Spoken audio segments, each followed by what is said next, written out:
Good day, everyone. So, for our next video, we will be discussing the business and consumer loan, which will be found on your module 15. All right.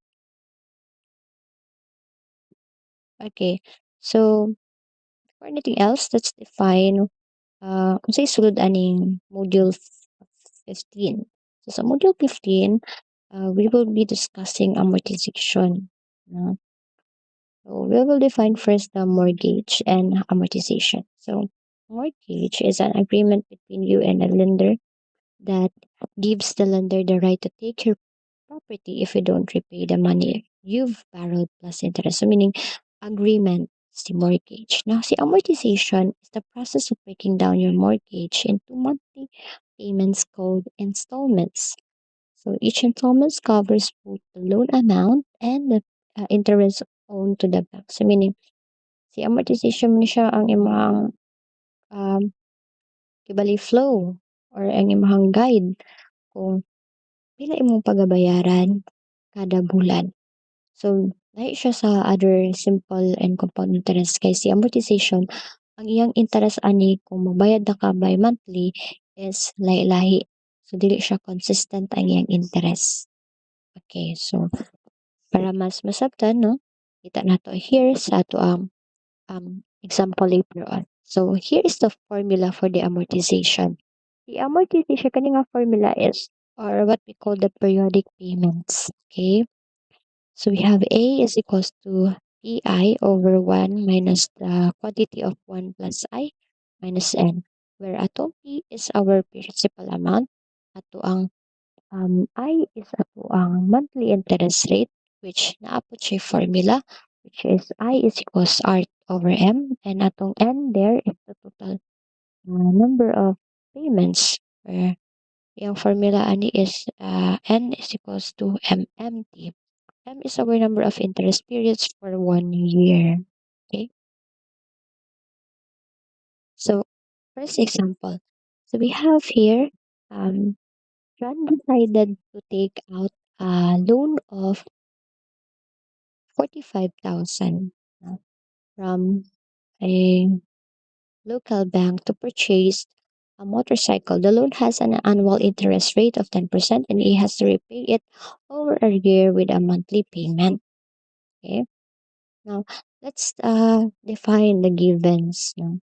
So, P is our principal, diba? So, we have here, yung gibaro is 45,000. Now, ang yada yung I, which is timan na to nga ang yung formula is R over M. So, meaning rate 0.12 wag ang iyang M, which is monthly payments man siya. So, ah, pila ka bulan sa isa ka tuig. So, which is a year man, isa ra man ka tuig in with monthly payments. So, that's 12. So, sa isa ka tuig na may 12 ka payments, di ba? So, we have here 0.10 over 12. So, kanila atong gamiton kay kung ato siyang convert sa decimal, infinite naman gud na siya. Wa siya kahumanan. So, magsulata lang kag 333 na. No, maugmaan ka. So, kanina lang ang gamiton. Excuse me. So, our N dayon here is N is equals to MT. MT. So, ang M is 12. Ang T is 1 which is time in a year. So, a year man. So, that's 1. So, natay total of 12 payments. So, kaning 12 payments mo din siya atong basis sa pila ka po ato ang rows o pagkabuhaton. May 12 ka payments. So, inani ang ano yan? Wait. Inani ang iyang tsura. 12. 12 pud ka periods. Okay? So, before mo go through ana, no? Let's solve first the letter A or ato ang um, periodic payment. Okay, so naa naman ti mga given, di ba? So all you have to do is ito siyang ipang substitute here. So P, that is 45,000 times the I, which is this one, the 0.12, 0.10 over 12 over 1 copy minus 1 plus the I, which is 0.10 10 over 12 and the n. So ang n nato is kani 12 payments. So negative n. So consistent man ang na-assign na nga negative. Kopyahan na. So that's negative 12. Now, let's try to calculate this using our scientific calculator. So I'll show it for a while. Okay. So, nani sa ako ang pag-share medyo gamay siya. So, para masigo ang akong calculator na we have to input here our data sa calculator. So, first is fraction. So, just follow my cursor, everyone. Fraction. So, you type in there. Awato lang na to siya ang format. So, 45,000 close times 0.10 over 12 and then close again. Then you click the isa para maubos. So, 1 minus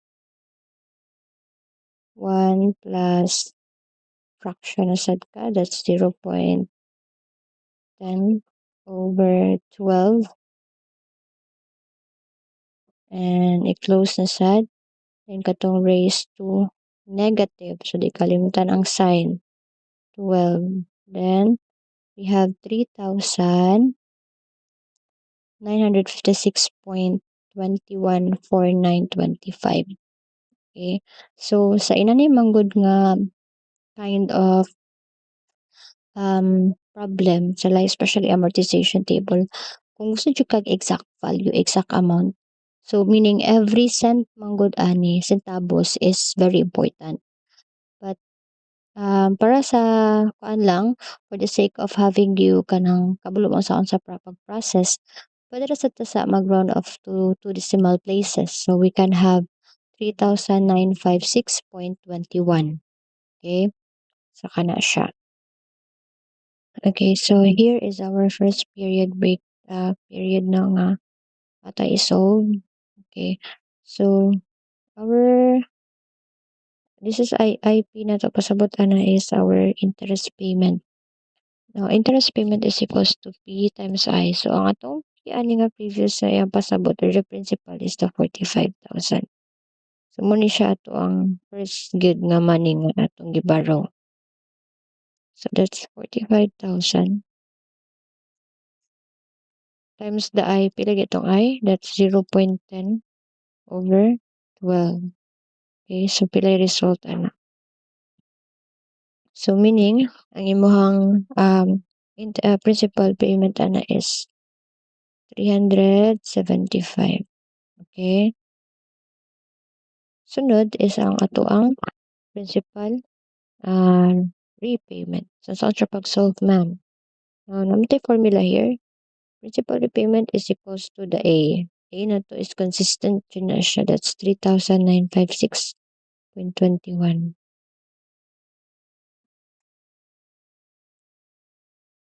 Minus the IP, which is 375. So, meaning ang imong PR there is 3,581.21. Okay? And then, ang imong outstanding balance for the first period. So, OB is equals to OB previous. So, OB previous meaning kani previous niya.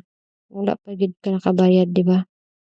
So, of course, para makuha nimo ang imong latest outstanding balance, i-minus man gid na nimo imong previous. So, that's 45,000 minus PR, which is kani. That's 3,581.21. Okay? So, meaning ang imong outstanding balance for the first period is 41,418.79.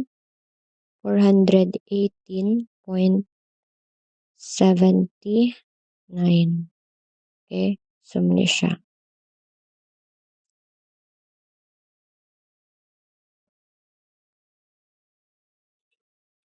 Okay, so muna siya ang iyang breakdown, no? Para mas masabtan kay atong agi. Di sad masabtan usahay. Okay. So, imo na din siyang ipag-input sa table nimo sa periodic payment. Ang periodic payment class ha kay consistent gyud na siya. So that's 3,956.21. The same man na siya pag-abot sa imong ka-12 payment. Okay? So, ang naglahi lang gyud is ang interest payment, principal o outstanding balance. Okay. Sige. For our second period, meaning kaning second period dinhi, ito ni pang butangan. So, the same process lang gihapon. So, IP is equals to PI is equals to, ang I na to nga gamiton is, ay ang P, ito nga gamiton is kaninang 41,000. Okay? So, butang na to daniha. So, to ang balance na lang is 41,418.79. Tapos magbayad naman pud kag usab. So kani kwentahon na sad nato ang iyahang interest. So that's 418.79 times the I, which is 0.10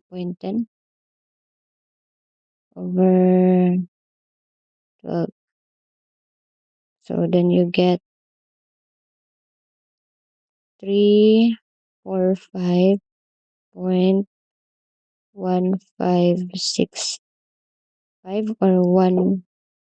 1.16. Okay. And then your PR here, the principal repayment. So A, of course, constant atong A, which is 3,956.21 minus the I, P, which is 345.1565. So equals, we have our principal repayment for the second period, 3,611.0584 or 06. Okay. And then for our outstanding balance, so atong previous na ani is pila man? Okay, of course kani. Previous na nato na. So that's 41,418.79 minus the PR, which is kani 3,611.0584. So result for that is 37,807.7267 kana na siya yung outstanding balance or 37,807.70. Oh, sorry, this is 34. Okay, 34 na siya nasa iyo.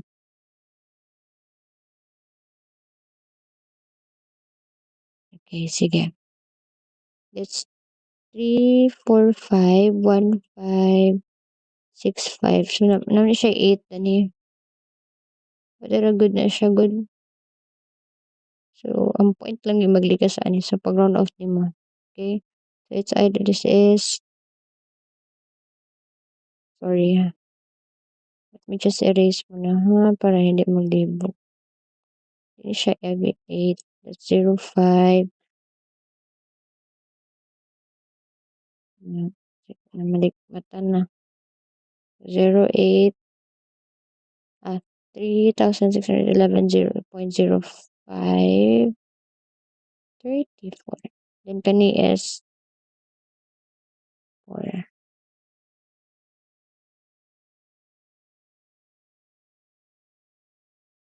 So that's 534. Kana. Sige. Diman iha. Okay. So you also write there. Kana siya. Okay. Now, for the third period, the same process lang gihapon siya, class. Now, ato ang IP ganin, ato ang principal ganina ha is 37,807.70 4. Okay. So, butang na to danhi. 37,807. Wait, unsa na ni ato ang ballpen? So, kana siya times the 0. Uy, 0.10 over 12. So, meaning, you get sa imong third payment ng interest nga 315.0644715.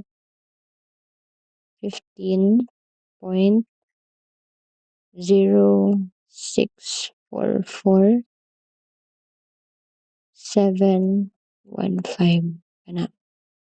Now, for your PR, so consistent atong 3,956.21 minus sa IP nato nga 315.0644715, or shall we say the principal payment for the third period is 3,641.1455 kana. Pagkabot din sa imong outstanding balance, so imong previous month is 37,807.74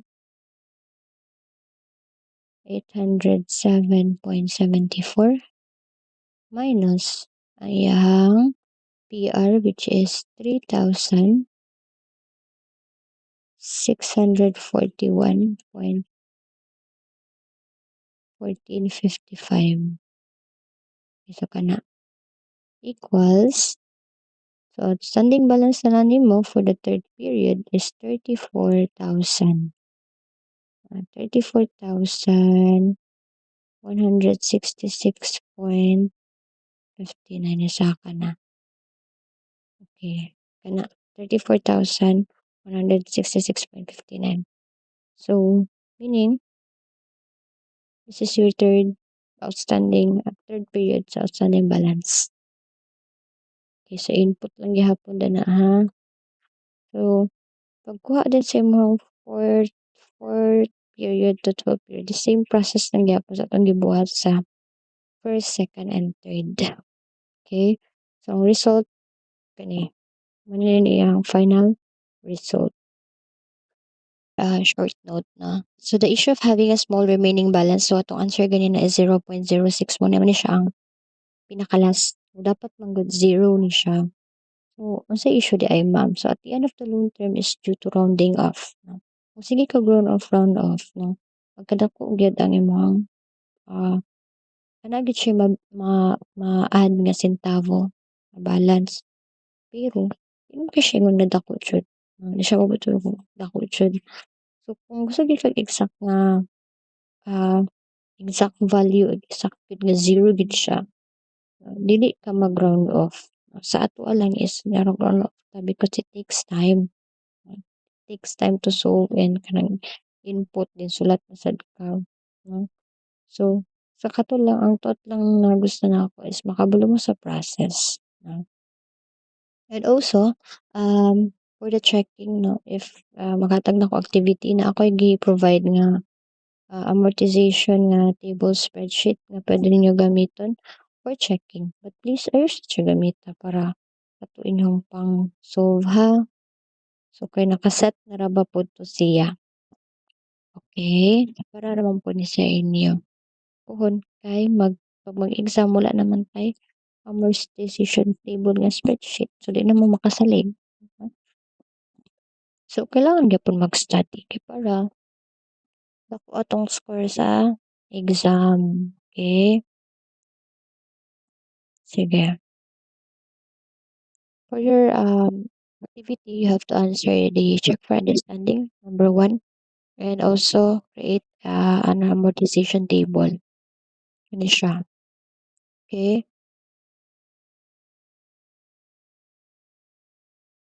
Okay. So, I hope nga nagkasinabot ka, and I hope also nga you learn something from me.